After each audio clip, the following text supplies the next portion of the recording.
Have you ever pondered the intriguing relationship between freedom and discipline?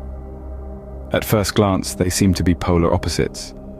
Freedom, as we understand it, is often seen as the absence of restrictions. It's the ability to act according to one's own volition, to make choices without external constraints. On the other hand, discipline is commonly perceived as the presence of rules, a structure that confines us, guiding our actions and decisions within a predetermined framework. Discipline, to many, may feel like a chain that binds us, limiting our capacity to explore the boundless possibilities that life offers. Freedom, in contrast, is seen as the key that unlocks this chain, letting us roam unrestricted in the vast expanse of our desires and dreams. But what if I told you that discipline is the key to true freedom? Let's delve into this paradox and see if we can unravel the thread that intertwines these seemingly contrasting concepts. It might sound paradoxical, but discipline, in fact, paves the way for freedom. In the realm of philosophy, freedom is often discussed in the context of liberation from external constraints. However, true freedom is not merely the absence of external restrictions, but also the mastery of internal chaos. And that's where discipline comes into play. Discipline, contrary to popular belief, is not a form of self-punishment. It is a conscious choice, a deliberate act of aligning one's actions with one's values and aspirations. It's about creating structure in our lives, setting boundaries for ourselves, and sticking to them. This structure, in turn, provides us with a sense of order, making our lives more predictable and manageable.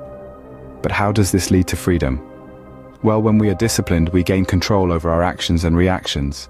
We become less impulsive, more thoughtful, and more deliberate in our choices. This control over our own behavior empowers us, enabling us to navigate through life's challenges with a clear mind and steady hand. Consider the lives of successful individuals.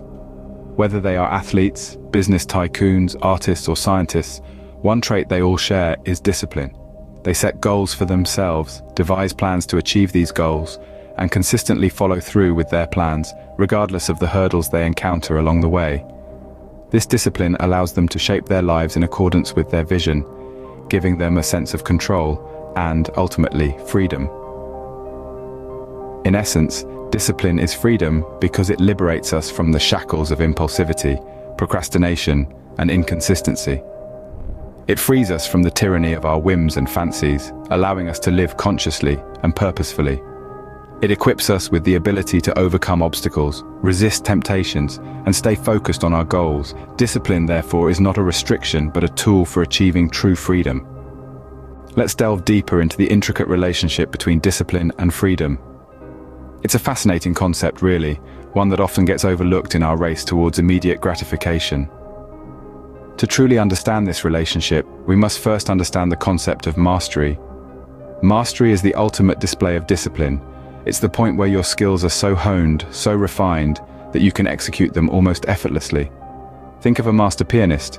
Their fingers dance over the keys with an ease that belies the countless hours of practice they've put in. That ease, that fluidity, is freedom. Freedom born from discipline. But the freedom we're talking about extends beyond the physical. It's also about the freedom to control one's actions, reactions, and emotions. The freedom to remain calm in the face of adversity, to respond rather than react, to choose your path rather than being led by circumstances. This, too, requires discipline. It requires the discipline to observe one's thoughts and emotions, to question them, to steer them in the direction we want. It's about taking control of our internal world. Discipline, then, is also about self-improvement and personal growth. It's about setting goals for ourselves and then having the discipline to work towards them, day in and day out, regardless of how we feel in the moment. It's about investing in ourselves, in our future selves. And isn't that a form of freedom too? The freedom to shape our own future, to become the person we want to be.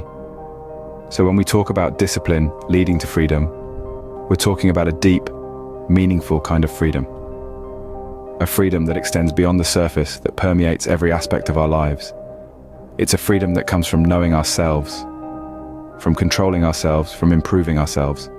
So, discipline, in essence, is the pathway to freedom, a pathway paved with self-control and self-improvement. In summation, discipline and freedom are not as contrasting as they first appear. They are, in fact, two sides of the same coin. On one side, discipline may seem like a set of rules, a rigid framework that confines us. But once we flip the coin, we see that discipline is the foundation upon which true freedom is built. Let's revisit what we've learned. Discipline is about self-control.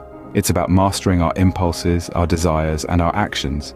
It's about setting boundaries for ourselves, so we don't fall into the trap of excess. And once we've achieved this self-control, this mastery, we find that we've unlocked a new level of freedom. This freedom is not about doing whatever we want, whenever we want. It's about having the power to choose what we want and the ability to achieve it. It's about being in control of our own lives. Discipline, therefore, is not a restriction but a roadmap to true freedom. So next time you think about freedom, remember the role of discipline.